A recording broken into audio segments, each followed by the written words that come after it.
Boa tarde a todos aqui em Israel, bom dia para vocês nos Estados Unidos. Meu nome é Alex Treyman, estou falando ao vivo para vocês do Centro de Mídia JNS de Jerusalém aqui. Estou acompanhado pelo analista militar da JNS, Yaakov Lapin, que escreve para a JNS há muitos anos, cobrindo todos os desenvolvimentos militares aqui em Israel e no Grande Oriente Médio. Estamos no 17º dia de guerra. Eu literalmente acabei de voltar do abrigo antiaéreo. Tivemos sirenes e mísseis explodindo acima de nós em Jerusalém. Yaakov, estamos no 17º dia desta guerra. Tudo começou no sábado, 27 de fevereiro, com sirenes tocando por todo o país, sinalizando que Israel, de fato, havia iniciado uma guerra.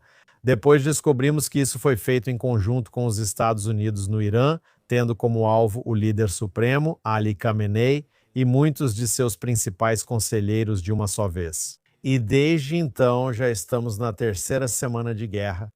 Yaakov, vamos falar um pouco sobre quais são os objetivos desta guerra. Sabemos que o Irã desenvolve armas nucleares e possui mísseis balísticos lançados contra Israel e a região, mas parece que pode haver até outros objetivos nesta guerra. Yaakov, obrigado por estar conosco. É um prazer, Alex, e é sempre ótimo participar de um webinar com você. Então, deixe-me começar dizendo que, você sabe, o JNS é realmente o único lugar onde eu consigo me aprofundar nos detalhes e na análise. E é uma oportunidade absolutamente única para mim. Sou muito grato por isso. E também, se alguém quiser conferir meu podcast, pode fazer isso simplesmente digitando Avaliação Lapin no Google e também verá várias opções lá. Agora, os objetivos da guerra, Alex, são dois. Primeiramente, do ponto de vista do setor de defesa, quando você conversa com os oficiais de defesa. Como tenho feito praticamente todos os dias, a primeira coisa de que eles falam é sobre uma ameaça existencial imediata, que foi representada pelo programa de mísseis balísticos do Irã. Agora, se colocarmos isso em perspectiva, na véspera desta guerra, em 28 de fevereiro, o programa de mísseis do Irã tinha 2.500 mísseis balísticos. Consegui que o porta-voz das FDI desclassificasse esse número após perguntar para ele. Em 24 horas depois do início da guerra, ele me respondeu. Antes disso, era classificado. Por que era assim?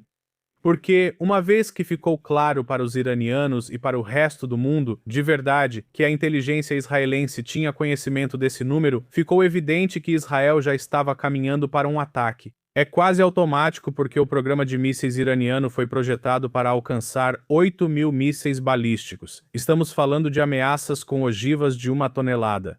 Imagine o que aconteceu em Beit Shemesh com a capacidade iraniana de fazer isso 8.000 vezes. Certo. Esse foi um ataque que matou 9 pessoas quando um míssil atingiu uma casa em uma sinagoga próxima, chegando a destruir um abrigo antiaéreo em Beit Shemesh. Exatamente. Não importa o quão boas sejam suas defesas aéreas e Israel tem a melhor do mundo. Podemos falar sobre isso, se quiser. Nenhum sistema consegue suportar esse nível de saturação.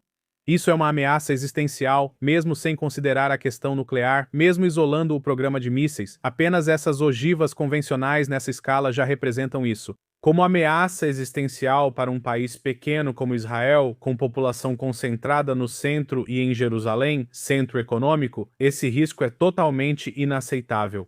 Uma das lições de 7 de outubro é que Israel não permitirá que inimigos jihadistas desenvolvam suas capacidades.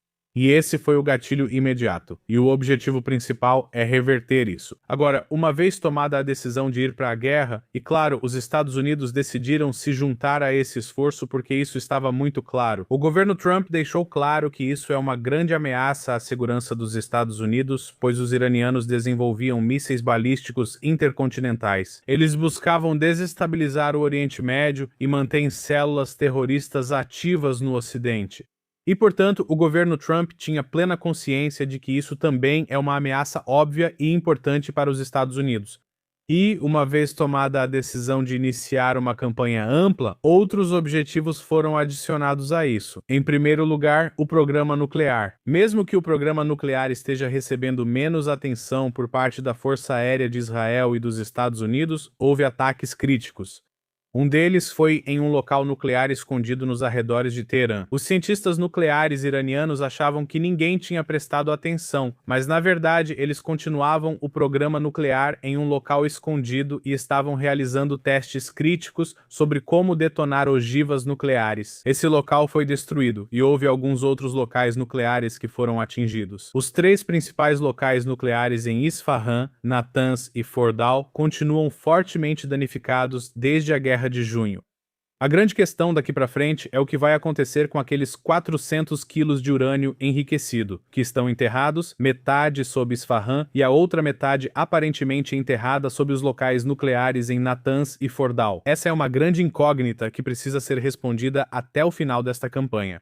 Portanto, manter as conquistas da Guerra de Junho e manter o programa nuclear degradado é um segundo objetivo central. Um terceiro objetivo é, claro, desestabilizar ao máximo o regime iraniano, e como resultado, estamos vendo muitos ataques direcionados ao Basij. Esse é o mecanismo repressivo interno que o regime iraniano usa basicamente para cometer assassinato em massa contra civis iranianos desarmados.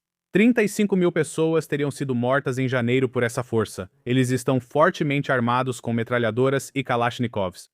Muitos dos seus quartéis generais e comandantes foram eliminados, então esses são os principais objetivos desta guerra. É para reverter a ameaça existencial representada pelo programa de mísseis, o programa nuclear, desestabilizar o regime e também atacar a capacidade do regime de produzir mais armas. A indústria bélica deles foi duramente atacada e sua capacidade de acionar a rede de proxies terroristas também sofreu grandes ataques. Muitos dos líderes terroristas da Guarda Revolucionária, que fornecem apoio ao Hezbollah, ao Hamas, que financiam, foram eliminados. Então, todos, desde a liderança iraniana até os terroristas de campo, estão na lista de alvos. A Guarda Revolucionária já perdeu milhares de agentes e dezenas de milhares ficaram feridos. Como manchete, Alex, eu diria que esses são os principais objetivos nessa ordem. Vamos falar um pouco sobre a cooperação sem precedentes entre Israel e os Estados Unidos. Eu nunca vi nada parecido com isso. Certamente, em nenhuma das guerras que Israel lutou antes, houve esse tipo de cooperação intensiva, onde, você sabe, isso é realmente uma operação conjunta. Foi interessante ver Pete Hegseth dizer em sua coletiva de imprensa no início desta semana que a Guarda Revolucionária olha para o céu e vê as estrelas e listras e a estrela de Davi. E eles falaram sobre os Estados Unidos serem a força aérea número 1 do mundo e Israel ser a segunda maior força aérea do mundo. Talvez possamos falar um pouco sobre os Estados Unidos, o papel deles nesta guerra em comparação com o papel de Israel, como é a divisão de tarefas. Claro, isso é histórico por vários motivos. Primeiramente, como você mencionou na sua pergunta, a Guarda Revolucionária, que é a organização de elite líder no Irã, se tornou uma organização caçada em seu próprio país. Isso, por si só, já é histórico. Nunca antes as forças de defesa de Israel ou a Força Aérea Israelense entraram em guerra de forma plena junto com os Estados Unidos, isso é histórico. A última vez que Israel lutou em coalizão com outro país foi em 1956 na campanha do Sinai com Grã-Bretanha e França. Então, você sabe, os Estados Unidos estão acostumados a lutar em coalizões, mas essa é a primeira vez de Israel, na era moderna, lutando em coalizão com os Estados Unidos. Absolutamente histórico. Em termos de divisão de tarefas, é muito interessante, porque você vê como cada lado aqui está trazendo sua vantagem relativa para a luta.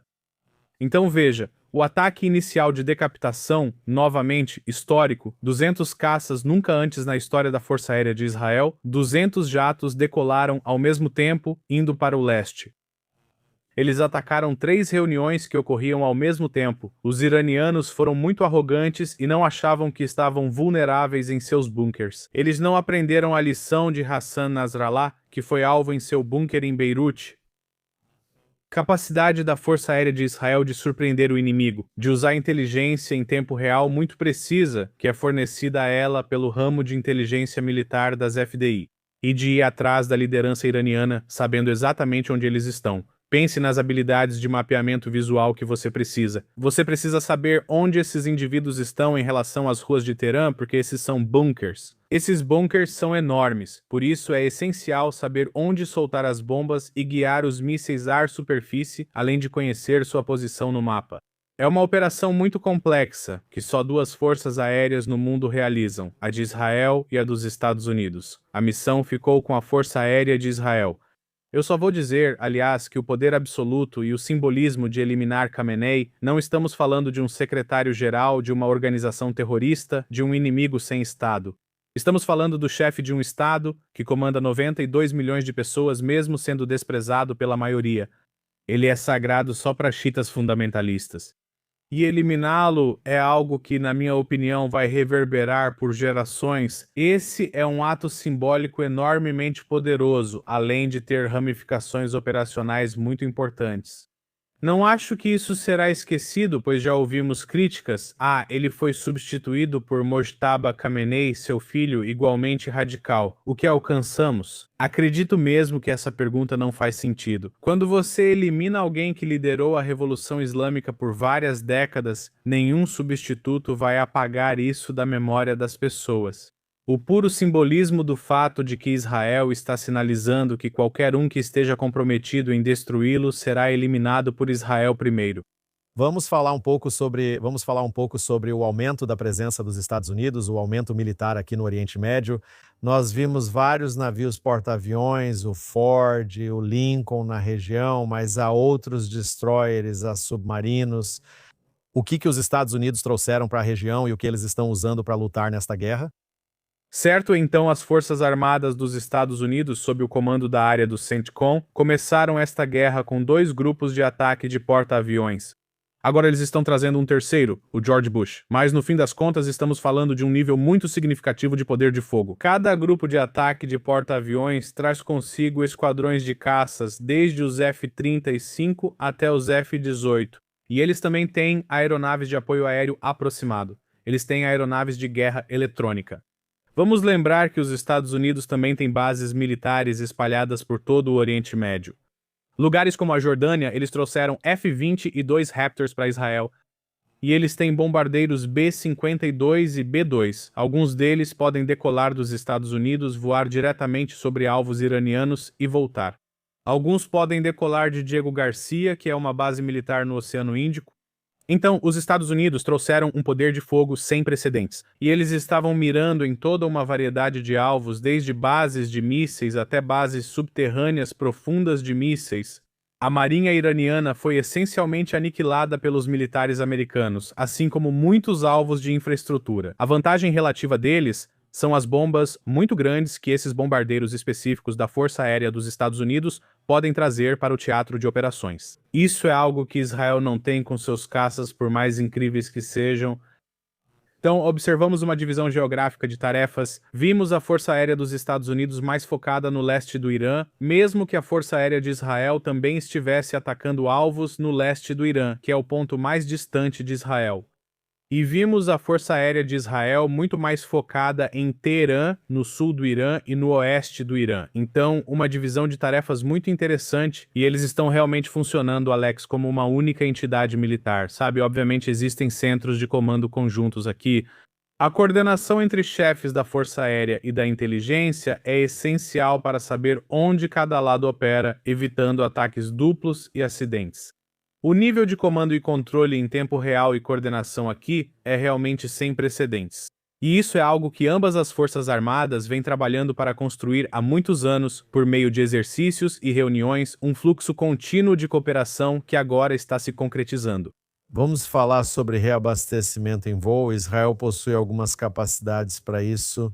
Eles demonstraram a capacidade de atacar no Irã durante a Guerra de 12 Dias, a Operação Leão Ascendente. Eles também realizaram ataques dentro do Iêmen a distâncias significativas de Israel. Mas os Estados Unidos, claro, trazem mais aviões de reabastecimento para o teatro de operações. Me fale um pouco sobre o frota de reabastecimento que os Estados Unidos possuem e como as duas forças aéreas estão trabalhando juntas para basicamente realizar missões 24 horas por dia contra o Irã. Recursos de reabastecimento são essenciais para missões de longo alcance nas duas forças aéreas. Mesmo que Israel também tenha algumas aeronaves selecionadas que conseguem fazer a viagem até o Irã sem reabastecimento, ainda assim a maior parte da Força Aérea precisa desses serviços de reabastecimento. E o fato de alguns desses reabastecedores americanos estarem disponíveis para aeronaves israelenses realmente muda o jogo, porque abre muitas novas possibilidades operacionais. Vamos chamar assim. Olha, o reabastecimento é basicamente um posto de gasolina aéreo. Exige os pilotos mais habilidosos para garantir que tudo esteja no lugar certo na hora certa.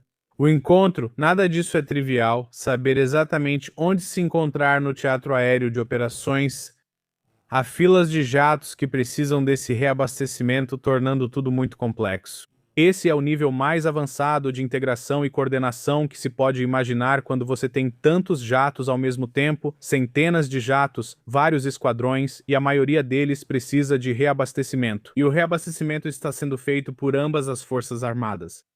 Com certeza isso muda o jogo. Então, o fato de os americanos terem trazido tantos aviões-tanque e Israel ter sua própria frota de reabastecimento, que obviamente é significativamente menor, mas quando você junta tudo isso, o que você vê são esses jatos ganhando maior alcance, permitindo não só que alcancem e atinjam seus alvos.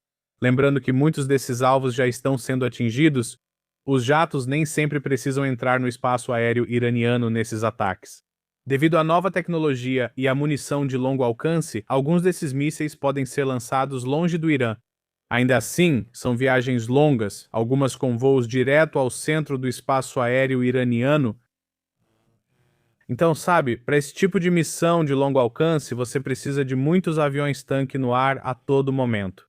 E certamente é um componente crítico sem o qual não veríamos esse nível de ataques consistentes e persistentes. Vimos que houve incidentes com 2 aviões-tanque no início desta semana, um que caiu e 6 tripulantes foram dados como mortos em um avião-tanque dos Estados Unidos. Um segundo avião-tanque também foi danificado, mas conseguiu retornar e pousar em segurança no aeroporto Ben Gurion. Sabemos o que ocorreu com esses aviões-tanque?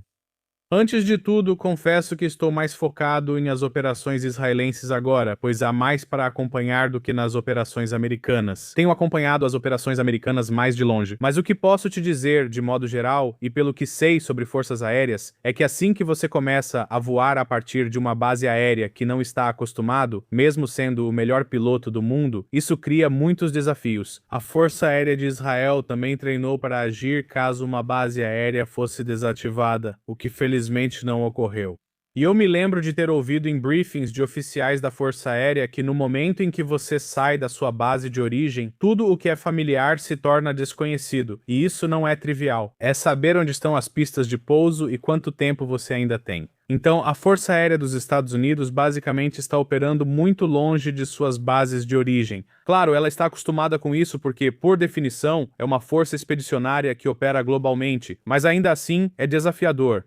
E eu acho que esse nível de falta de conhecimento prévio, digamos familiaridade com algumas dessas bases, aumenta as chances de acidentes muito trágicos e tristes como os que você mencionou. Então eu atribuiria a isso.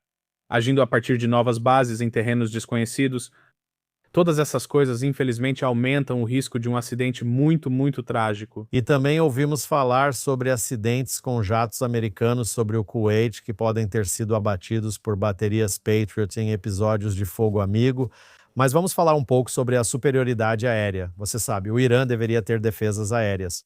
Claro, Israel já tinha destruído grande parte dessas defesas aéreas durante a Guerra de 12 Dias em junho, a Operação Leão Ascendente. Mas certamente criar superioridade aérea sobre os céus do Irã facilita tanto para os Estados Unidos quanto para Israel trazerem certos aviões para realizar missões que, de outra forma, não seriam furtivas. Fale sobre os sistemas que o Irã tinha e como Israel e Estados Unidos os neutralizaram. Então é interessante porque essa é a segunda vez que Israel alcança superioridade aérea sobre todo o Irã. Agora, pela primeira vez, os Estados Unidos também desfrutam plenamente dessa superioridade aérea. E veja, você sabe, o Irã tinha uma combinação de sistemas de defesa aérea fabricados na Rússia e seus próprios sistemas de defesa aérea de fabricação própria. Alguns possuem radares capazes de detectar aeronaves a centenas de quilômetros.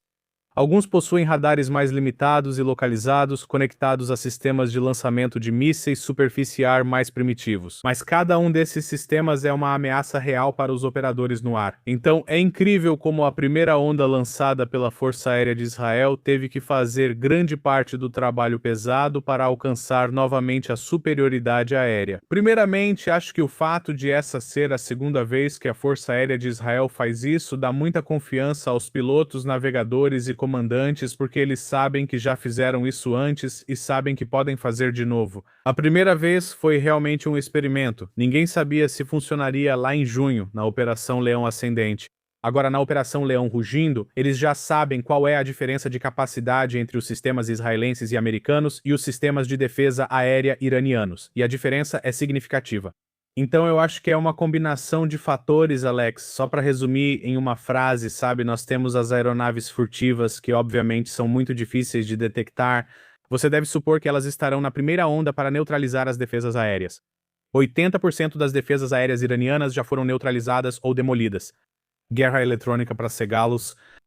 E então, isso abre caminho para os caças mais antigos, os caças de quarta geração, que continuam destruindo radares, mísseis superficiais e pessoal, até que não reste nenhuma defesa aérea. É basicamente onde estamos na maior parte do Irã hoje. A avaliação é que a maioria das defesas aéreas que o Irã tinha eram defesas aéreas de fabricação russa e chinesa. E o que isso diz sobre o nível dessas defesas aéreas em comparação com as capacidades de Israel e dos Estados Unidos?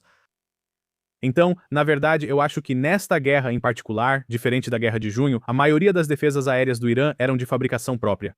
E eles basicamente estavam replicando alguma tecnologia russa do S-300, que era considerada um sistema de defesa aérea muito bom. Eles fizeram o próprio sistema deles. Se eu me lembro corretamente, chama-se Bavar 373. Eles também tentaram contrabandear esse sistema para o Hezbollah e para o regime de Assad, quando ele existia antes de colapsar.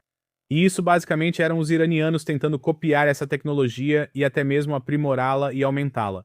E eles também tinham alguns sistemas russos mais adaptados.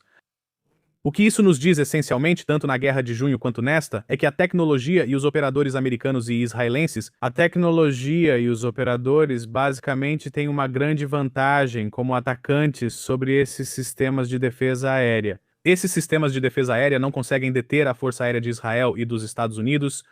Eles não detectam a ameaça a tempo, nem conseguem derrubar nossos caças ou os americanos, mesmo sendo projetados para isso.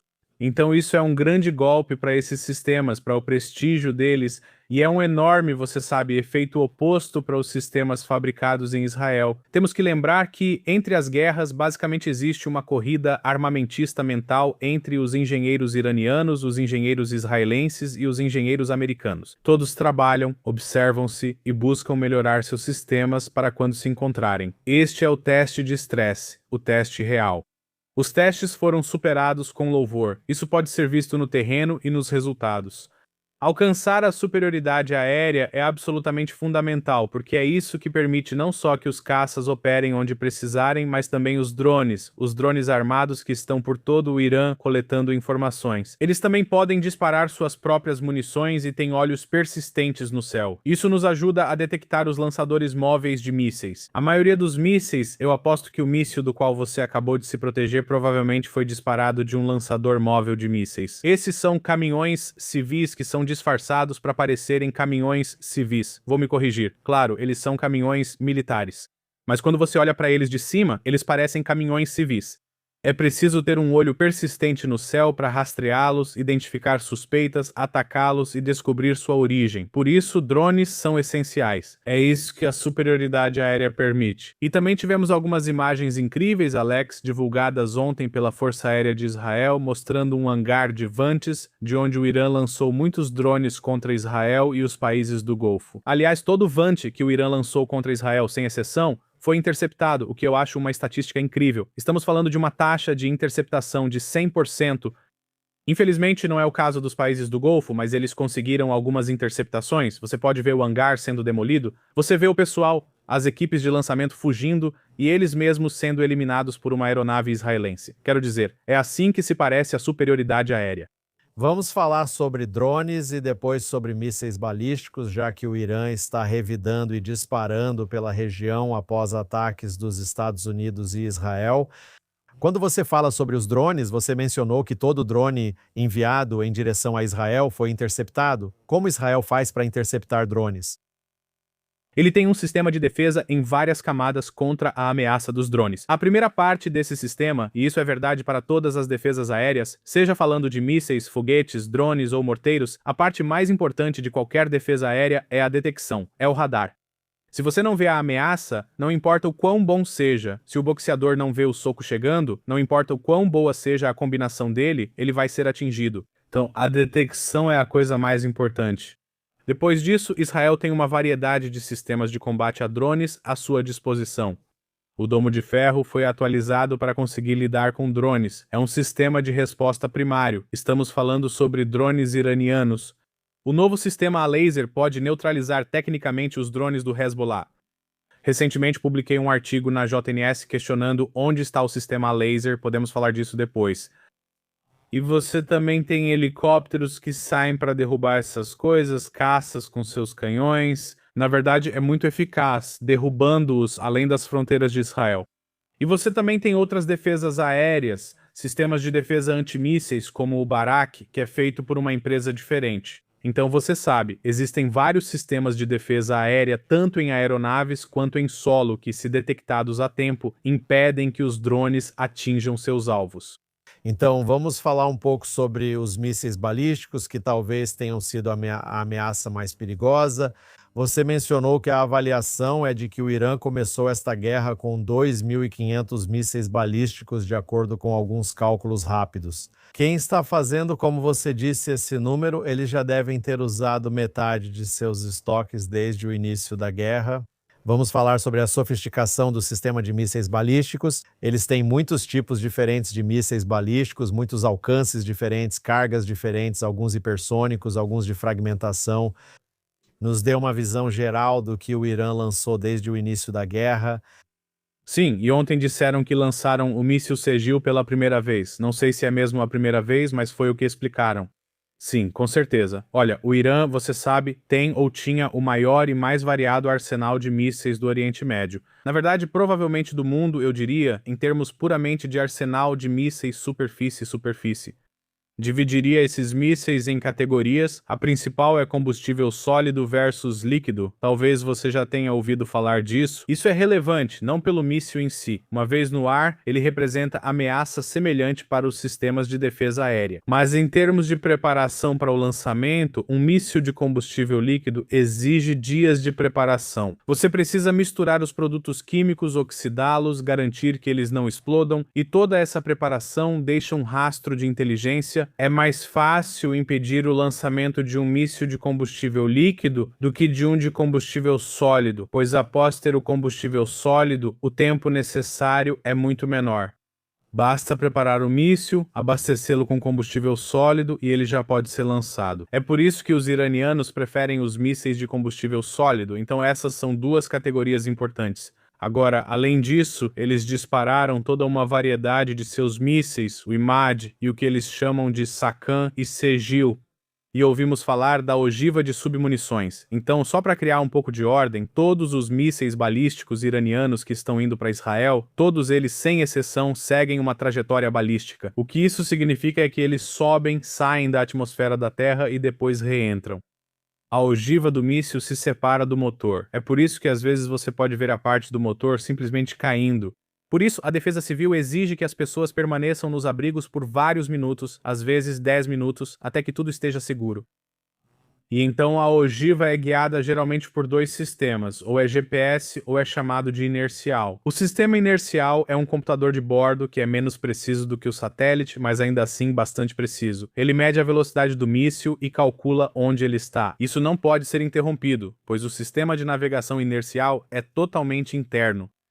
E então, em relação às bombas de fragmentação, se for um míssil de fragmentação, submunições, o que isso significa é que a ogiva se abre, se conseguir reentrar na atmosfera da Terra sobre o espaço aéreo israelense e libera dezenas e dezenas de munições de fragmentação, espalhando-as sobre a retaguarda israelense. Isso é um crime de guerra. Os iranianos fazem isso diariamente. É um crime de guerra. Agora, sobre interceptação... Isso é crime de guerra. Explique. Porque você está atacando indiscriminadamente centros urbanos com submunições. Elas não são guiadas. Elas são projetadas deliberadamente para matar o maior número possível de civis. E vimos que as bombas de fragmentação podem atingir áreas com um raio de até 8 a 10 quilômetros. Exatamente. A única coisa positiva é que as bombas de fragmentação são bem menos potentes. Você fala de vários quilos de ogiva, não de um impacto direto que pode chegar a 1 tonelada. Se estiver em um cômodo seguro ou abrigo, mesmo com impacto direto de bomba de fragmentação, você ficará bem, mas do lado de fora é muito perigoso. Vamos falar um pouco sobre a defesa israelense na frente interna contra os mísseis balísticos. Você falou um pouco sobre os sistemas que podem interceptar os mísseis balísticos. Certamente as bombas de fragmentação são muito mais difíceis de interceptar, porque estamos falando de múltiplas submunições caindo simultaneamente e você realmente não tem tempo para calcular exatamente para onde elas vão antes de tentar interceptá-las. Mas, obviamente, a própria capacidade da população de entrar em quartos protegidos e abrigos antiaéreos é uma parte significativa da defesa do país contra mísseis balísticos, certo? Se você não tivesse esses alertas, os alertas do Comando da Defesa Civil no celular, se não tivesse quartos seguros e abrigos antiaéreos, se você não soubesse quando os mísseis estivessem chegando, o país inteiro estaria em caos. Me diga se você pode. Vamos descrever todo o sistema do Comando da Defesa Civil, como ele funciona e como, na prática, os israelenses conseguem descobrir que um míssil está chegando. Entrar e sair de um abrigo antiaéreo e, de certa forma, seguir o dia em meio a ataques de mísseis. Sim, com certeza. Então, essa parte, o sistema de defesa civil que você está descrevendo, na verdade, é a terceira e última camada. A primeira são as defesas aéreas. Se quisermos ser mais precisos, a primeira camada de defesa é o ataque, atingindo os lançadores de mísseis. De várias formas, essa é a camada inicial de defesa. Mas, falando em termos de defesa, é o sistema de defesa aérea em múltiplas camadas, começando com o Arrow 3 no espaço, Arrow 2, Funda de Davi, Domo de Ferro, e então vem a parte que você acabou de mencionar, que é o sistema de alerta civil mais avançado do mundo. O que está acontecendo aqui é que isso é uma parceria com a Força Aérea de Israel. A Força Aérea de Israel é a entidade que fornece o alerta específico, porque seus radares estão rastreando os mísseis. Eles têm uma projeção. Ao detectar um míssil balístico ou rajada vindo, seus computadores automaticamente simulam onde esses mísseis devem atingir. Essa informação é transmitida instantaneamente ao comando da frente interna. O comando da frente interna das FDI dividiu o Estado de Israel em mais de 600 polígonos. Basicamente, são células. Imagine o Estado de Israel dividido em mais de 600 células. Quanto mais divisões, mais preciso o alerta. O objetivo, como você disse, Alex, é te dar o máximo do seu dia com o mínimo de interrupções. Então eles precisam levar em conta coisas como o raio de dispersão de até 10 quilômetros, os destroços e tudo o mais. Depois que todos esses cálculos são feitos usando inteligência artificial, e isso é feito em nanosegundos, então os alertas são emitidos. Também tivemos o privilégio, e digo privilégio porque aqui no centro de Israel é um privilégio comparado ao norte, de receber um alerta antecipado. Isso significa que, quando os mísseis já estão no espaço aéreo iraniano, recebemos alertas dizendo que não é preciso ir ao abrigo agora, mas que é para ficar perto dele. Eles seguem aprimorando a precisão por área, reduzindo falsos alertas antecipados. Depois, há o alerta em tempo real, como vimos no início deste webinar. E esse é um alerta baseado em distribuição de área muito precisa, e isso é projetado para te proteger. Essa é sua última linha de defesa e seu quarto seguro. E isso vem depois de tudo o que já descrevemos. Atacar os lançadores, as defesas aéreas, os radares, e então você recebe esse alerta antecipado. Agora, um quarto seguro pode não resistir se houver um impacto direto de um míssil balístico com uma ogiva de 1 tonelada ou mais. Mas vimos que a maioria dos mísseis que estão caindo ou caem em áreas vazias ou não atingem diretamente um abrigo. E os abrigos realmente oferecem uma proteção razoável contra estilhaços, contra as submunições das bombas de fragmentação. E quando você está dentro desses abrigos antiaéreos, você costuma ouvir. Você entra e espera alguns minutos e começa a ouvir as explosões no céu. E essas são as interceptações. Às vezes você ouve de verdade. Já estive neste estúdio e sentimos o prédio inteiro tremer. E você falou mais cedo sobre aquele míssil balístico que atingiu em Beit Shemesh, que fica a mais de 16 quilômetros daqui. Mas o prédio inteiro tremeu quando aquele míssil atingiu. Mas me fale um pouco sobre a precisão das taxas de interceptação, se sabemos qual porcentagem dos mísseis balísticos iranianos foram interceptados pelas defesas aéreas israelenses. E esse tremor que você está descrevendo é a onda de choque, que por si só é muito perigosa se as pessoas estiverem próximas e desprotegidas. A própria onda de choque pode matar e ferir sozinha. A taxa de interceptação é muito alta. Tenho procurado eu mesmo pela porcentagem exata. Ainda não a recebi, mas suspeito que esteja em torno de 90%. Estou tentando corroborar isso com fontes militares oficiais, mas me parece que é mais ou menos aí que estamos. Vamos levar em consideração o fato de que as salvas que estamos analisando, mesmo que a frequência às vezes seja alta, não são muito grandes essas salvas. Aliás, isso é outro sinal de que as capacidades iranianas estão enfraquecendo gradualmente. Na guerra passada, eles disparavam 40, 50, 60, 70 mísseis por salva. Agora é basicamente um décimo disso. Então isso torna muito mais, digamos, viável para as defesas aéreas israelenses lidarem com essa ameaça. Então, me parece que os sistemas de defesa aérea estão funcionando muito bem. O sistema Arrow Trace é uma maravilha tecnológica. Não é só um interceptador que vai ao espaço. Na verdade, uma vez no espaço, ele libera um veículo separado que usa a luz das estrelas para navegar e colide de frente em um impacto cinético com a ogiva iraniana no espaço. Essa é a primeira linha de defesa. Acho que é o sistema de interceptação mais avançado do tipo no mundo. Além disso, há outras opções. O sistema permite camadas inferiores caso você erre na primeira tentativa. Ele te dá outras tentativas, como o Arrow 2 e a Funda de Davi. Então, quando você junta tudo isso, o sistema está funcionando absolutamente bem. Vamos falar um pouco sobre para onde mais o Irã tem enviado mísseis. Nós talvez pensássemos que Israel receberia a maior parte dos mísseis balísticos e drones, mas, na verdade, se você olhar para a distribuição geral, verá que o Irã tem atacado muitos países do Golfo. Vários desses países abrigam bases aéreas dos Estados Unidos, alguns desses países têm relações diretas com Israel, alguns deles têm relações com Israel que acontecem de forma discreta, e muito provavelmente nenhum desses países possui o mesmo nível de defesa aérea que Israel, o que os torna mais vulneráveis a ataques. Talvez possamos falar um pouco sobre onde o Irã disparou e que tipo de dano eles causaram em todo o Oriente Médio.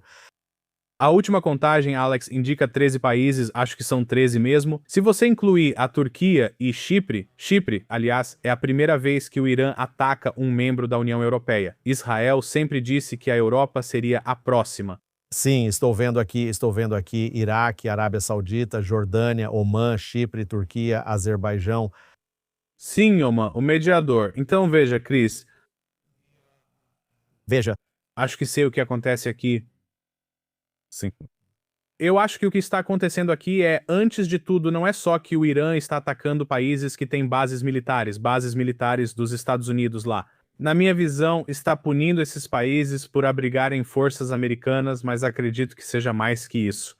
Eu acho que o que os iranianos estão tentando fazer é criar um lobby de guerra em pânico, formado por estados do Golfo ricos que estão vendo guerra e caos chegarem às suas terras, afetando sua capacidade de exportar energia e ameaçando suas economias e suas torres de vidro.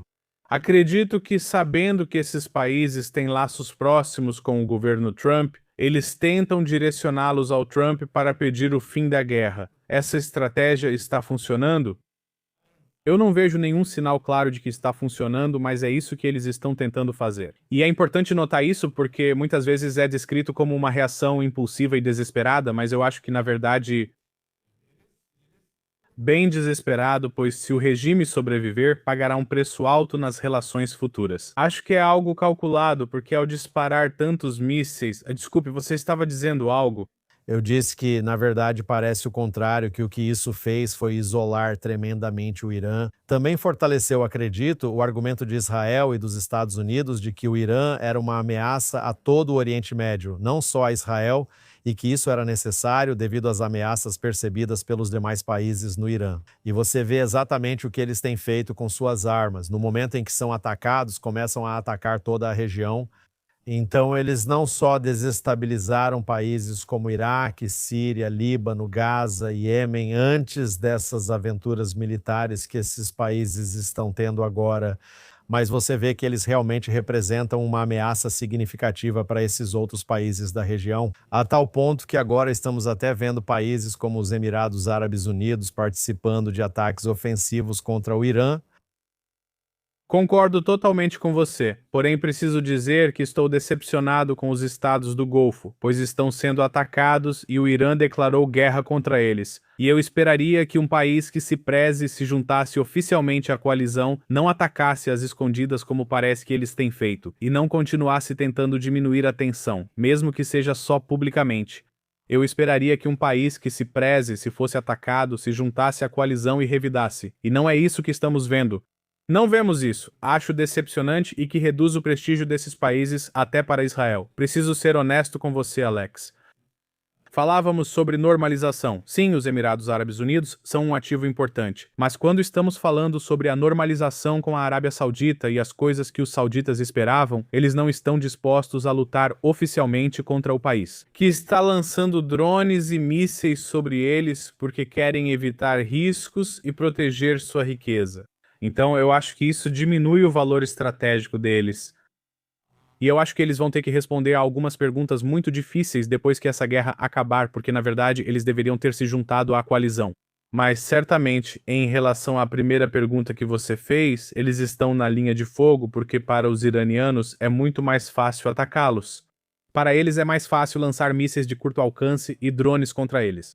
E eu concordo completamente com o que você disse anteriormente. Se ainda restava alguma dúvida sobre o Irã ser uma ameaça global, uma ameaça jihadista global que não tem limites, as máscaras finalmente caíram. E acho que é por isso que estou bastante decepcionado com os estados do Golfo, porque eles ainda estão tentando andar nessa corda bamba. Eles ainda estão tentando se proteger e manter relações com todos os lados. Não acredito que isso seja sustentável se esse regime continuar, mas vamos ver como lidam com a situação. Ao mesmo tempo, fazendo um pouco o papel de advogado do diabo, se você tem os Estados Unidos, a maior força aérea do mundo, e Israel, a segunda maior força aérea do mundo, que estão trabalhando em conjunto, e você falou sobre as complexidades de operar nos céus do Irã, envolver outros participantes que talvez não tenham esse nível de sofisticação e comunicação pode tornar as coisas mais difíceis, certo? Se Estados Unidos e Israel podem lidar sozinhos com o Irã, talvez seja o melhor ou um sinal para outros países. Fiquem de fora disso, nós cuidaremos. Vocês apenas fiquem de prontidão enquanto fazemos o que precisamos fazer, mas o outro lado disso é o que acontece no dia seguinte. Você disse que esses países talvez precisem responder por seus papéis na guerra, mas o único que não será questionado sobre sua atuação na região é Israel. E você já está começando a ver isso, e vamos falar sobre isso mais tarde. Eu não acho que devamos falar sobre isso agora, mas é provável que esses outros países possam se aproximar muito mais de Israel após essa guerra. Quando falamos sobre o Irã, a vantagem deles era uma ameaça nuclear que está sendo eliminada. A vantagem deles eram os mísseis balísticos enviados pela região, além de outra vantagem conhecida por todos. Especialmente nos Estados Unidos, entende-se que são os estratégicos Estreito de Hormuz, o Golfo Pérsico, a fonte de 20% do petróleo mundial, uma das vias navegáveis comerciais mais movimentadas. Todo mundo no mundo consome petróleo para a indústria, para uso automotivo, e estamos vendo que o Irã está sendo muito ativo nos estreitos, minando o Estreito de Hormuz, atacando navios no Golfo Pérsico. Se puder, explique um pouco o que o Irã tem feito para desestabilizar a capacidade dos navios de atravessar o Estreito de Hormuz. Certo. Então, assim como o Irã está tentando fazer do Golfo um refém e criar esse lobby anti-guerra, eles estão tentando fazer exatamente a mesma coisa ao basicamente interromper e lançar no caos o mercado global de energia, fechando o Estreito de Hormuz, que você descreveu muito bem como a via navegável mais estrategicamente importante quando se trata da exportação de energia neste planeta. Isso afeta não só a capacidade do Irã de exportar petróleo. Aliás, há um paradoxo no que fazem. Eles também estão fechando a própria capacidade de exportar para a China, que é o principal cliente de petróleo deles. 90% do petróleo iraniano é comprado pela China. Mas, claro, eles também estão mirando na capacidade de exportação de petróleo da Arábia Saudita, do Kuwait e do Catar. É interessante notar que os sauditas já ativaram uma espécie de plano de contingência e agora estão tentando exportar sua energia pelo Mar Vermelho. Se você olhar para um mapa da Arábia Saudita, eles também têm uma costa no Mar Vermelho, Jeddah e esses lugares. Eles estão tentando exportar por lá. Eles ativaram alguns oleodutos. Não sei o quanto isso pode compensar as exportações por Hormuz. Não está claro. Mas de qualquer forma, o mercado de petróleo está reagindo. Preços subindo e grande perturbação. Aqui estão algumas coisas para levar em consideração. Primeiro de tudo, a maior parte da marinha iraniana foi destruída pelas Forças Armadas dos Estados Unidos. Pelo que entendo, até os navios de colocação de minas deles foram quase todos eliminados. Devem restar só algumas embarcações táticas menores.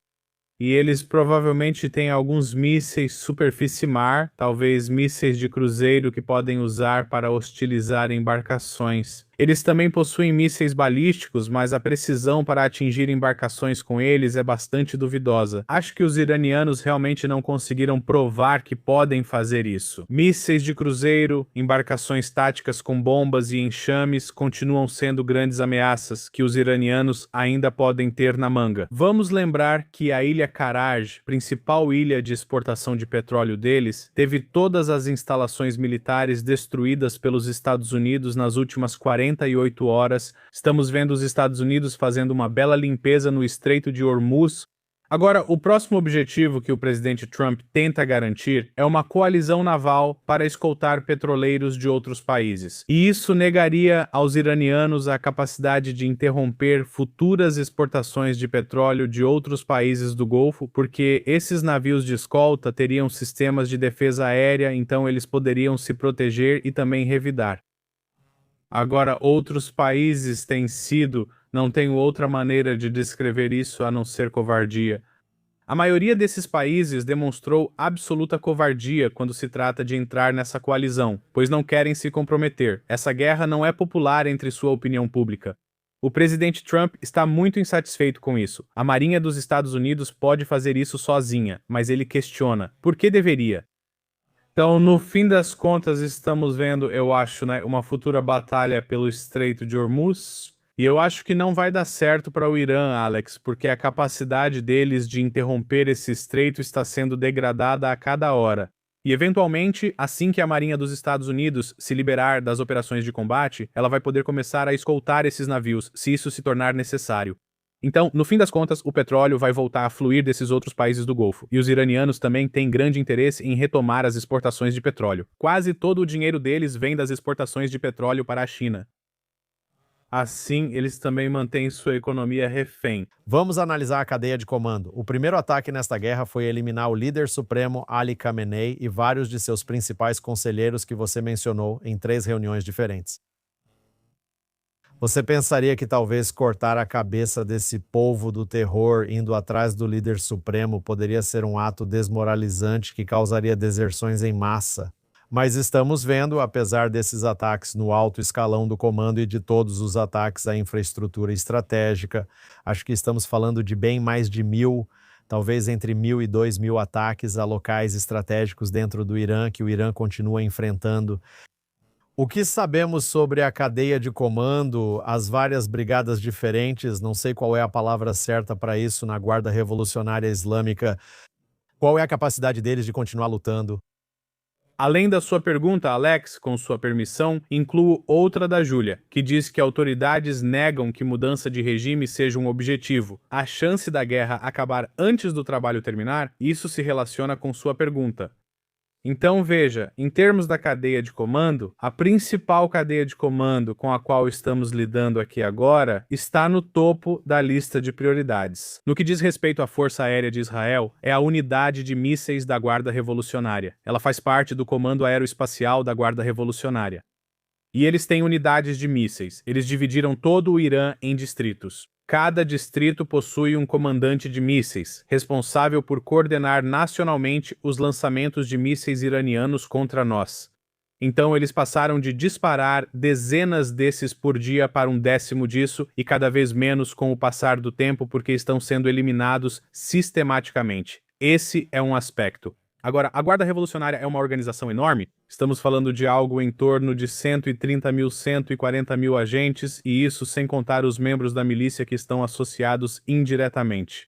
Então, não é algo que você possa eliminar em 2 semanas, mas certamente pode degradar as capacidades de mísseis e muitas, e eu diria que a maioria das bases de comando, as bases de comando da Guarda Revolucionária Iraniana, como você disse, 2.000 dos ataques aéreos de Israel foram dedicados a eliminar toda uma série de bases de comando e controle que são projetadas para permitir que a Guarda Revolucionária Iraniana dispare mísseis, lance drones, opere sua marinha, opere a Força Quds. A Força Quds é aquela unidade especial que pertence à Guarda Revolucionária Iraniana e que é responsável por equipar e ativar o Hezbollah, as milícias no Iraque e os Houthis. Então você sabe toda a projeção de poder do Irã. Muitos desses operativos terroristas foram mortos no Irã.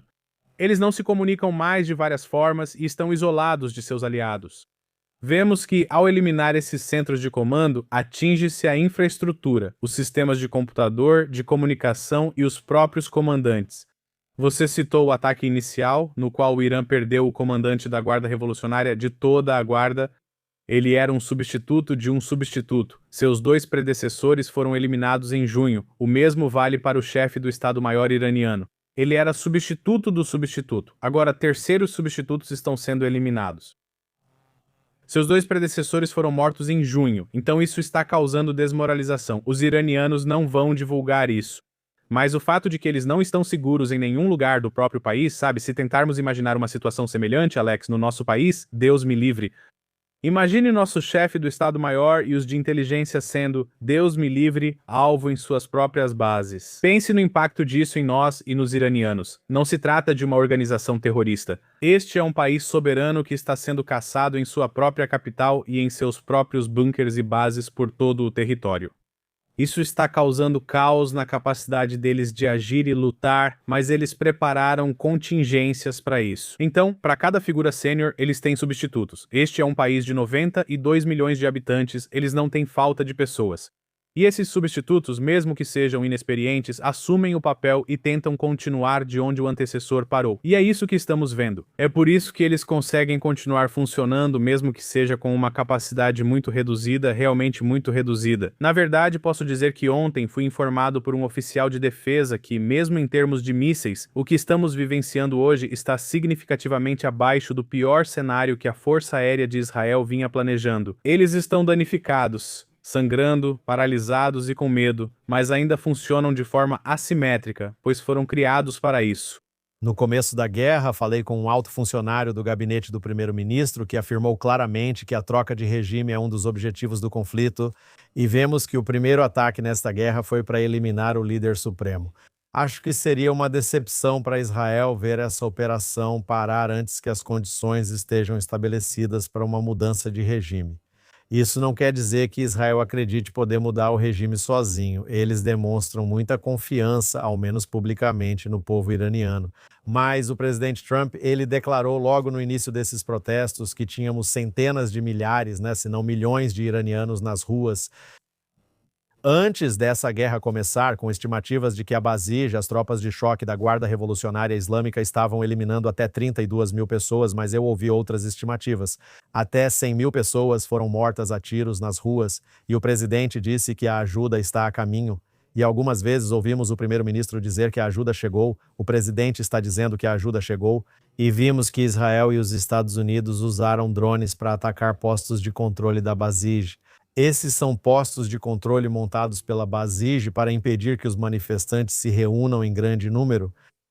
O que sabemos sobre os esforços israelo-americanos para derrubar a Basij e preparar o terreno para que o povo iraniano se levante e volte às ruas, desta vez podem ter mais sucesso do que nas rodadas anteriores de protestos. Certo. E isso retorna à questão de a mudança de regime ser seu objetivo ou não. Aqui está a complicação. Todos queremos ver o regime cair, isso não está em dúvida. Esse é o resultado final. E não há dúvida de que as forças de defesa de Israel estão fazendo tudo o que podem nesta campanha para tentar aumentar as chances de que o regime caia. Quando você olha para a lista de alvos, o que você procura quando está buscando alvos para desestabilizar o regime, a Basij? O Basij é o principal alvo para aumentar as chances de queda do regime. Os quartéis do Basij estão sendo atingidos em massa, de verdade, por todo o país, e especialmente no oeste do Irã. O que é interessante porque é lá que estão os grupos de oposição curdos iranianos que são armados, diferente da oposição persa. A oposição curda é armada. E você está vendo uma concentração muito forte, vários ataques aos quartéis do Basij. O problema é que o Basij, como eu disse antes, tem de 1 a 2 milhões de membros paramilitares. E você não pode eliminar esse número de pessoas com ataques aéreos. Simplesmente não é fisicamente possível. Não fecha matematicamente. Então você pode destruir os bunkers deles, você pode destruir os quartéis deles, você pode atrapalhá-los.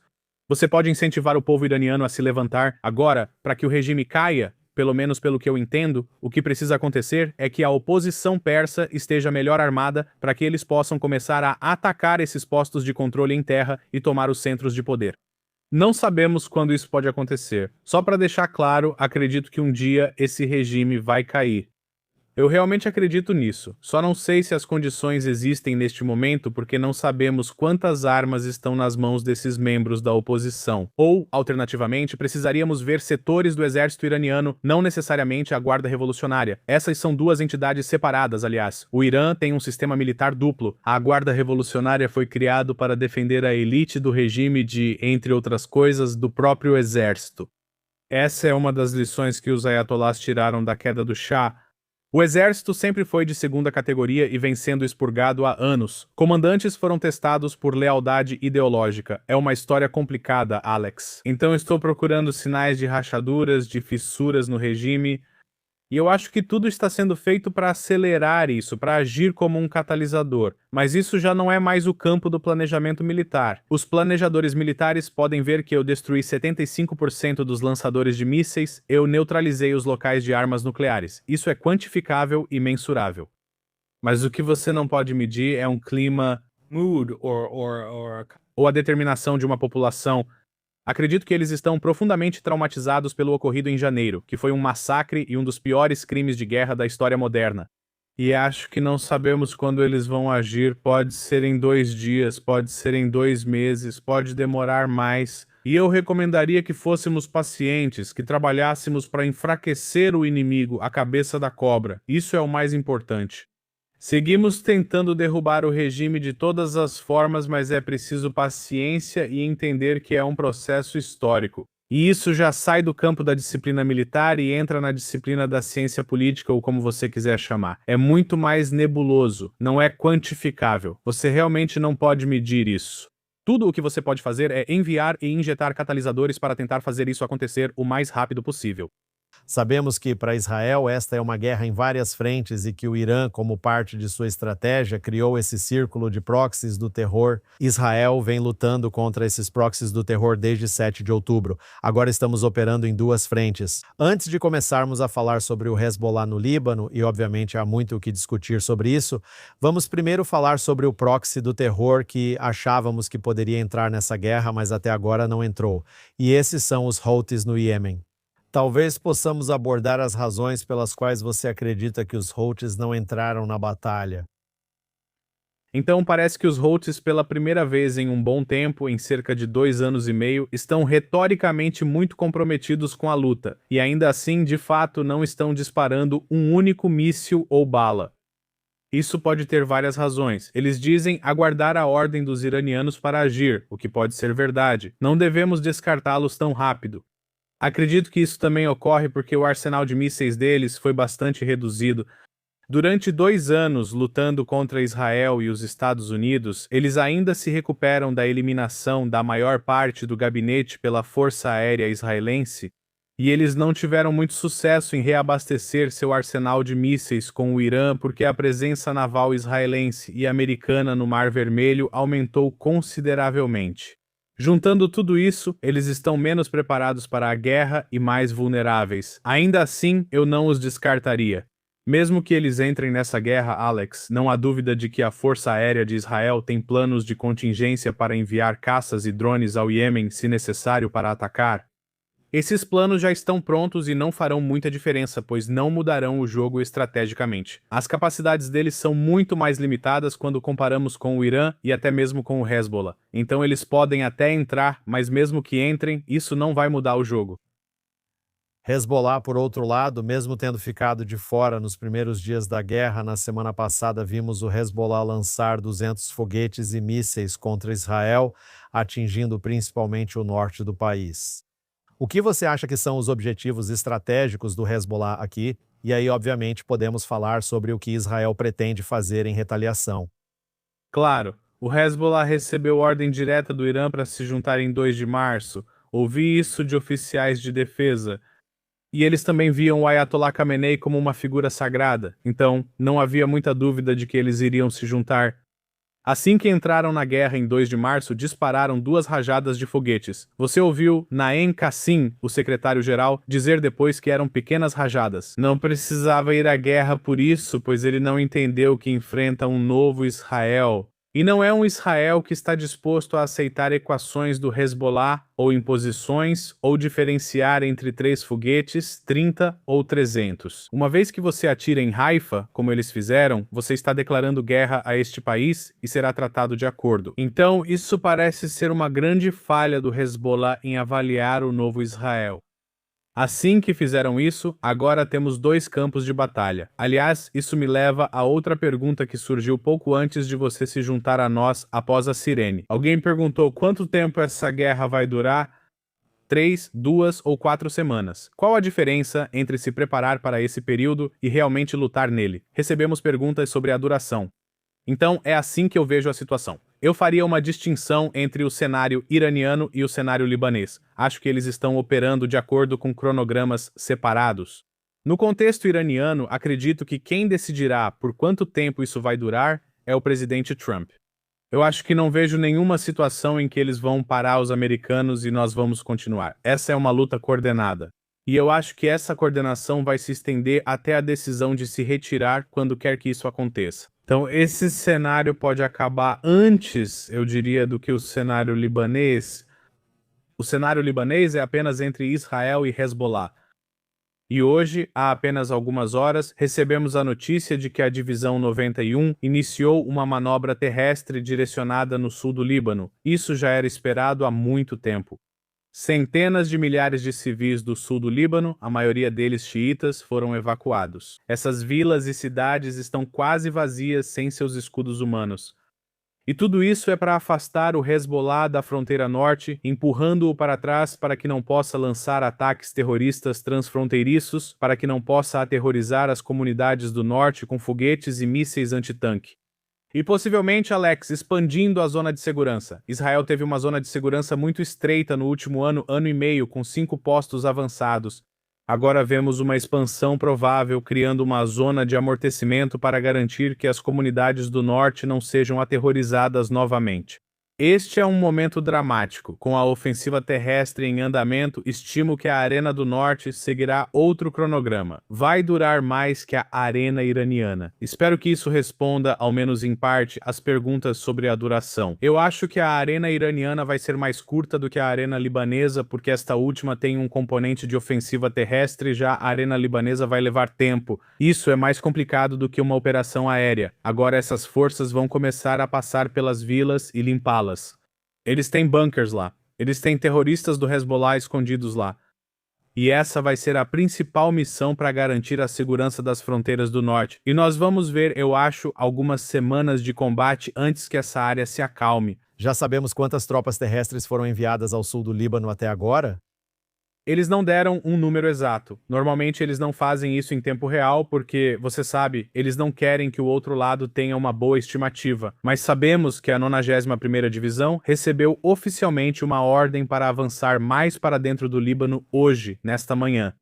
E antes disso, tínhamos operações mais direcionadas. Tínhamos brigadas entrando em vilarejos, atacando a infraestrutura do Hezbollah e depois saindo. E, sabe, acho muito importante também observar que todo o conceito de um 7 de outubro, de uma invasão por esquadrões da morte para aterrorizar e destruir toda uma parte do país. Essa foi a ideia do Hezbollah. Era isso que o Hezbollah tinha planejado para a região da Galileia. E o Hamas basicamente copiou e colou isso para o Negev Ocidental no sul. Essa foi uma ideia original do Hezbollah e, portanto, não tenho dúvidas de que Israel agora tem uma grande janela de oportunidade para entrar no sul do Líbano e eliminar essa ameaça de uma vez por todas para nunca mais permitir que ela se forme.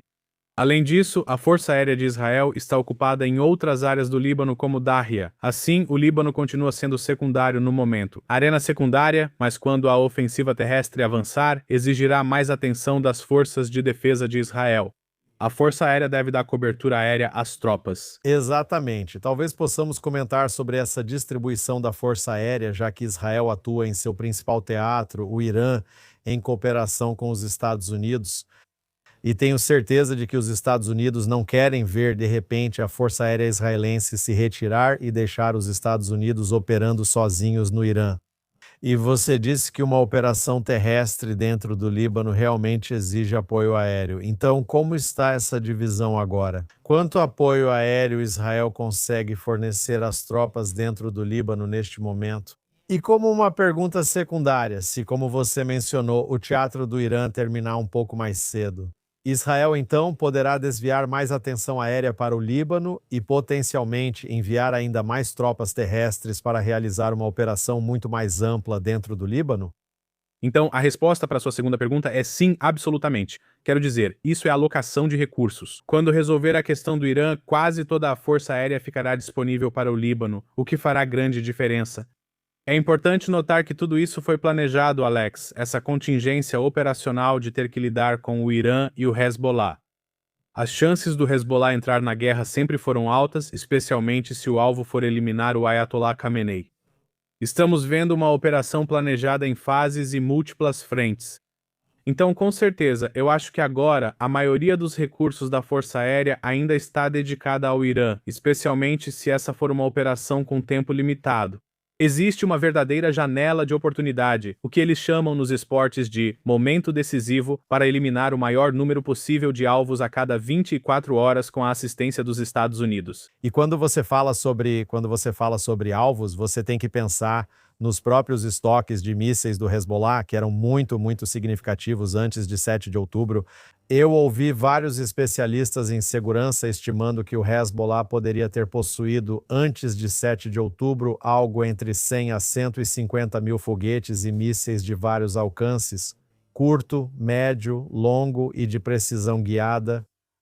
Nós ouvimos que com o cessar-fogo que foi assinado em novembro de 2024, naquele momento, Israel avaliou que havia reduzido as capacidades do Hezbollah em até cerca de 70%, mas se você estava falando de 150 mil foguetes e mísseis para começar, mesmo que você reduza 2/3 deles ou 80%, ainda poderia restar dezenas de milhares de foguetes e mísseis. O que sabemos sobre o tamanho do estoque do Hezbollah e a capacidade deles de disparar e realmente atingir centros populacionais israelenses?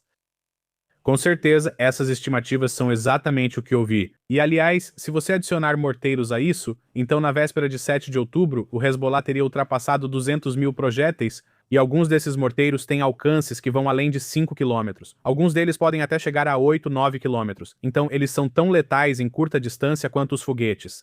E agora, muito reduzido, mas ainda assim você vê que o norte está sendo atingido por, às vezes, dezenas de foguetes e drones por dia. Às vezes é mais de 100.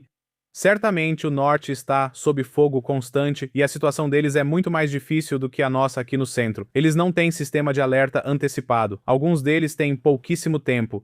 Eles não foram evacuados, o que é uma diferença crucial nesta fase da guerra. Por que você acha que isso acontece?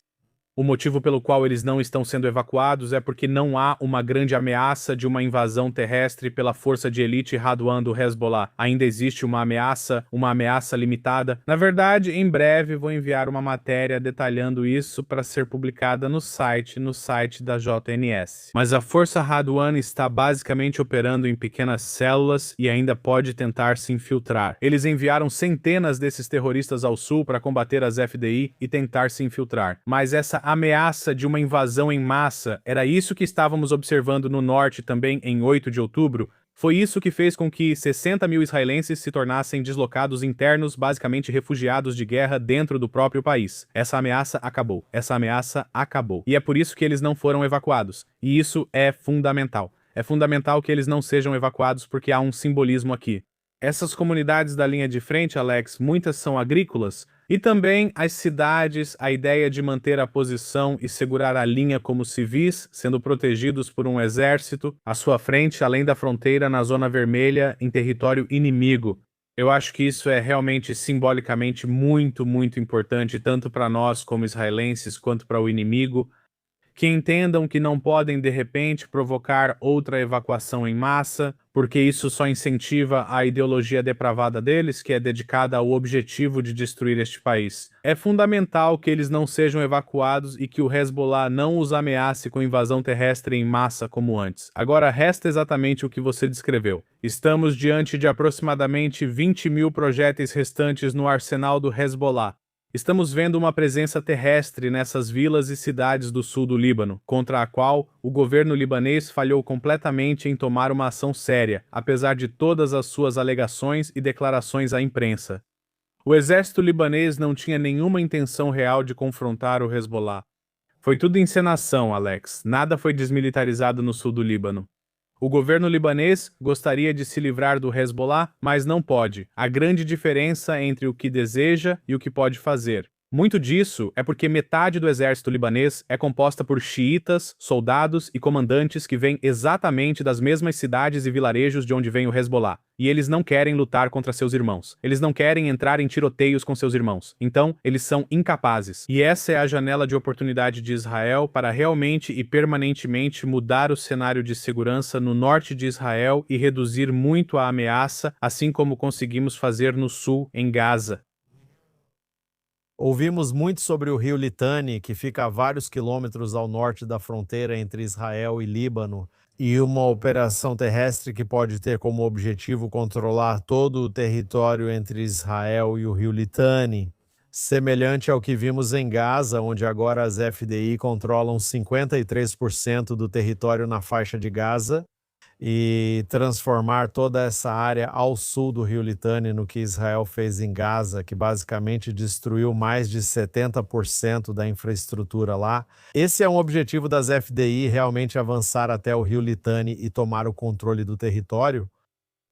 Então, é isso que venho tentando descobrir nas últimas 48 horas, Alex. E a verdade é que o gabinete está escondendo o jogo. Ainda não sabemos. É uma suposição justa considerar que esse é um objetivo operacional, mas ainda não vimos isso acontecer na prática. Quando falaram hoje sobre o início da operação terrestre, que de fato ocorreu, não revelaram até onde irão por motivos óbvios. Não querem que o inimigo saiba. Então, se quisermos nos ater aos fatos, a resposta real é essa. Ninguém sabe, exceto os tomadores de decisão, o gabinete e o Estado-Maior. O Comando do Norte e todos os comandantes dessa operação sabem até onde vão chegar. Mas ninguém sabe neste momento. Acho que é uma suposição razoável que eles possam chegar até o Litani. Também vale ressaltar que o Litani não é igualmente distante da fronteira israelense. Em algumas áreas do Líbano está a dezenas de quilômetros, em outras bem mais próximo. Então precisamos olhar o mapa do Líbano, mas eu acho que pelo menos a terceira, quarta camada de vilarejos, se pudermos chamar assim, eles dividem em uma espécie de linhas de vilarejos. Eu acho que o Hezbollah vai ser expulso desses vilarejos. Parte disso vai acontecer no Litani, parte pode ser antes disso. Ainda não sabemos quais são as ordens reais, mas acho que logo vamos descobrir. Bem, já temos ouvido pedidos por um acordo negociado entre Israel e Líbano. O presidente francês Emmanuel Macron pediu negociações e afirmou que atuará com os Estados Unidos para mediá-las. Antônio Guterres, o secretário-geral das Nações Unidas, esteve no Líbano esta semana, justamente quando os ataques israelenses estavam começando. Agora, a questão é, se olharmos para o acordo negociado, o acordo de cessar-fogo que foi assinado em novembro de 2024, Israel assinou um acordo com o Líbano. O Hezbollah não foi parte desse acordo. Então, as pessoas que estão pedindo um acordo negociado com o Líbano, e há até quem sugira que o governo libanês possa considerar normalizar as relações com Israel. Para mim, tudo isso parece ótimo. Mas, por outro lado, se você tem essa organização terrorista que mantém a maior parte do Líbano como refém e não faz parte do acordo, com 20 mil mísseis apontados diretamente para você, com quem você está negociando, e um acordo negociado pode evitar a ameaça que sempre vai existir por parte do Hezbollah? Sim, essa é a pergunta certa, Alex. Na minha opinião, a resposta é não. Não importa, mesmo que o governo libanês tenha as melhores intenções, o que conta aqui no terreno é a capacidade. Eles não têm capacidade para cumprir o que dizem, e é por isso que sou totalmente a favor de conversar com o governo libanês. Este governo no Líbano é melhor do que os anteriores, racional, com visão de futuro e disposto a coexistir com Israel. Porém, isso não resolve nosso problema de segurança. Primeiro, precisamos resolver nosso problema de segurança. Uma lição do dia 7 de outubro é que a contenção não existe mais. Não dá mais para terceirizar nossas necessidades críticas de segurança para ninguém, nem para o Líbano, nem para Macron, ninguém. Ninguém vai fazer o trabalho por nós. O Hezbollah deve ser eliminado do sul do Líbano e de Beirute, embora haja várias formas de fazê-lo. E não há ninguém que vá fazer esse trabalho por nós. Acredito que o governo libanês só se tornará interessante para mim após essa operação quando o Hezbollah estiver significativamente enfraquecido e eles puderem provar seu valor. Aí eles terão a chance de dizer e eles precisam ser testados. Devemos dizer a eles, como israelenses, mostrem onde enfrentam o Hezbollah. Não entrem em uma vila e digam que a inspecionaram e saiam enquanto deixam bunkers de armas intactos, mísseis antitanque que, aliás, foram feitos para serem mísseis anti-casas. Todos os milhares de mísseis antitanque e RPGs que o Hezbollah enterrou nas vilas do sul do Líbano foram projetados para os esquadrões da morte do Hezbollah para um 7 de outubro no norte. Quando o exército libanês diz que entrou na vila e não encontrou nada durante o cessar-fogo, é porque só patrulharam e não entraram nas casas. Quem eles pensam que enganam? Então precisamos ver determinação de verdade. Vão lá e enfrentem o Hezbollah. Mostrem que vocês conseguem enfrentá-los. E se eles fizerem isso, então acho que podemos começar a levá-los mais a sério. Até lá são só palavras bonitas e, infelizmente, nada mais do que isso. Bem, em relação ao Irã, ouvimos esta semana o porta-voz das FDI, o general de brigada F. Deference, dizer que isso pode durar mais 3 semanas, que há milhares de alvos, que as FDI não estão trabalhando de acordo com um cronograma, mas sim para alcançar objetivos. Também ouvimos o secretário de Energia dos Estados Unidos, Chris Wright, dizer que espera que esta guerra dure mais algumas semanas. Me diga, o que devemos observar nos próximos dias para saber se Israel está se aproximando de alcançar seus objetivos? Sim, isso volta à questão que tivemos anteriormente. É importante distinguir isso, como alguém perguntou. As forças de defesa de Israel afirmam estar prontas para lutar por mais algumas semanas. No Irã, isso não garante que isso vai acontecer. Na guerra, sempre existe a guerra psicológica, e toda a mensagem pública que ouvimos sobre a duração, divulgada por qualquer lado, incluindo os iranianos, é feita para influenciar a tomada de decisão do outro lado. Todo mundo quer que os outros acreditem que podem aguentar isso por muito tempo. Agora, não tenho dúvida nenhuma de que Israel e os Estados Unidos podem fazer isso por semanas a fio. Eles certamente têm essa capacidade, não duvido disso nem um pouco.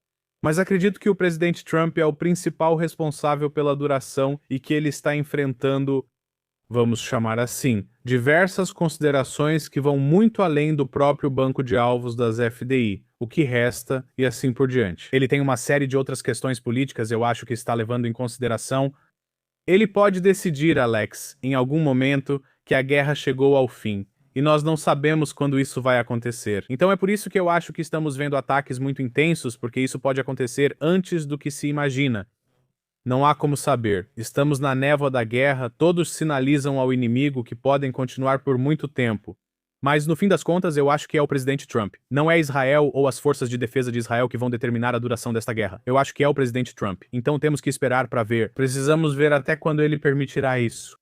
E seja o que for que ele faça, aliás, só para deixar claro do meu lado, o papel que o presidente Trump está desempenhando aqui, não só para a segurança de Israel, mas realmente para a segurança global, é histórico, é absolutamente histórico. Ele reconhecer a ameaça, autorizar essa operação, apoiar a operação israelense e enviar o exército americano para essa operação é algo que vai melhorar a segurança de gerações. E nada pode tirar isso dele. Vamos ter que ver quando ele decidir que acabou. Quanto ao Líbano, como eu disse, acho que isso vai durar mais tempo. Temos operações terrestres em andamento. Eles começaram a avançar profundamente no Líbano. Eu realmente acho difícil ver isso terminando, difícil imaginar um fim para isso tão cedo. Há alguma preocupação, já que vimos relatos na Reuters, Semafor e outros de que Israel poderia estar ficando sem defesas aéreas? Ouvi de oficiais de defesa que isso é bobagem. Eles afirmam que não há falta de defesas aéreas. E, sabe, acho que podemos, até mesmo usando a lógica, entender que eles estão certos. E vou te dizer por quê. Porque a produção de mísseis iranianos, certo? As fábricas que fornecem mísseis para os iranianos estão completamente fora de operação. Desde o início da guerra, eles não produzem mísseis, pois estão em ruínas. Simples assim. As indústrias militares de Israel estão trabalhando sem parar, produzindo em linhas de produção massivas 24 horas por dia, assim como, é claro, as americanas. Então, só de olhar para isso, certo, o fato de estarmos sendo reabastecidos continuamente, não estamos ficando sem munições. Claro, muitas munições foram disparadas, mas além de produzirmos constantemente, os iranianos dispararam bem menos que o pior cenário previsto pelas FDI. E eu acho que se você levar esses dois fatores em consideração juntos, pode concluir com segurança que esses relatos de que estamos ficando sem munições são fake news. Acho que cobrimos Muita coisa aqui. Não foi uma breve coletiva. Então, alguém aqui estava perguntando sobre deepfakes, que são uma parte realmente importante da guerra psicológica e o que está sendo feito para lidar com isso. Porque certamente nossos inimigos estão espalhando muitos vídeos ridículos sobre Tel Aviv sendo destruída. E Netanyahu teve que provar que está vivo ontem com sua famosa saída para tomar café. E eu só vou dizer rapidamente, porque essa foi uma pergunta feita, que isso é um problema global. Isso não é um problema exclusivamente israelense. A resposta, na minha opinião, deve ser tecnológica. Precisaremos de sistemas.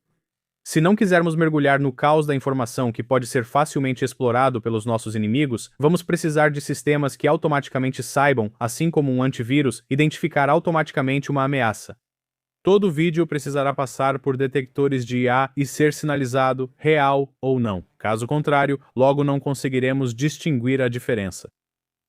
Bem, novamente cobrimos muitos assuntos aqui e, obviamente, as apostas são muito altas. A guerra não é simples. Não sabemos o que o Irã pode estar planejando, não sabemos o que pode acontecer. Toda vez que um míssil não atinge e mata dezenas ou centenas de pessoas dentro de Israel, isso é, na verdade, um pouco milagroso, além de toda a tecnologia que temos. A capacidade de Israel de realizar todas essas missões sem perder nenhum avião, pelo que ouvimos até agora nesta campanha ou durante a campanha de 12 dias da Operação Leão em Ascensão, também é um pouco milagroso, né? Além da superioridade tecnológica e da coragem dos nossos soldados, mas continuaremos cobrindo todos os aspectos desta guerra.